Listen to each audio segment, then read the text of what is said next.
যে শীতলা সস্য শ্যামলা সস্য শ্যামলা মাতরম বন্দে মাতরম।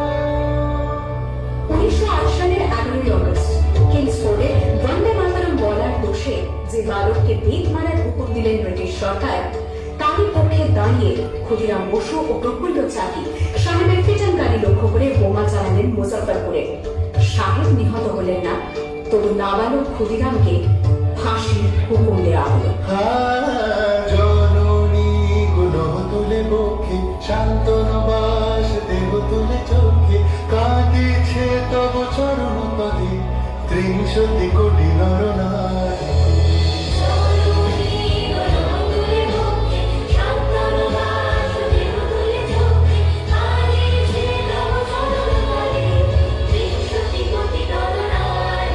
যারা স্বর্গগত তারা এখনো জানে স্বর্গের চেয়ে প্রিয় জন্মভূমি এসো স্বদেশ ব্রতের মহাদীক্ষালনী। সেই মৃত্যুর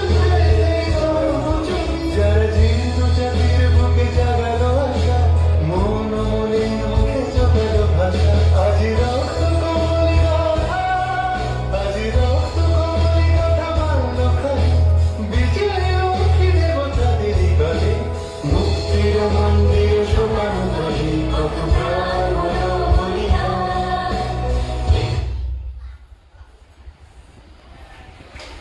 লেখা আছে অশ্রু লেখা আছে অশ্রু জলে।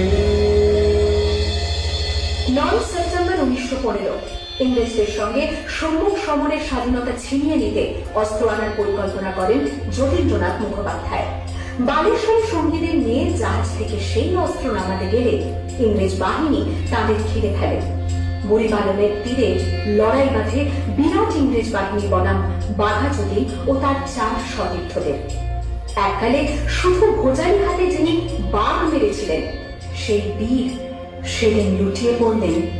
আমি হাসি হাসি পড়ব ফাঁসি দেখবে ভারতবাসী। ও মা হাসি হাসি পড়ব ফাঁসি দেখবে ভারতবাসী। একবার বিদায় দে মা ঘুরে আসি।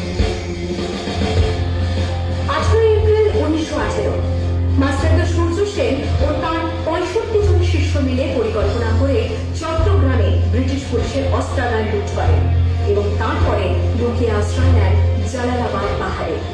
এর 4 দিন পর ব্রিটিশ বাহিনী খুঁজে বার করে মাস্টারদা ও তার সঙ্গীদের। সেদিনের অস্তমিত সূর্য ছিল সূর্য সেনের রক্তের আবহাওয়া।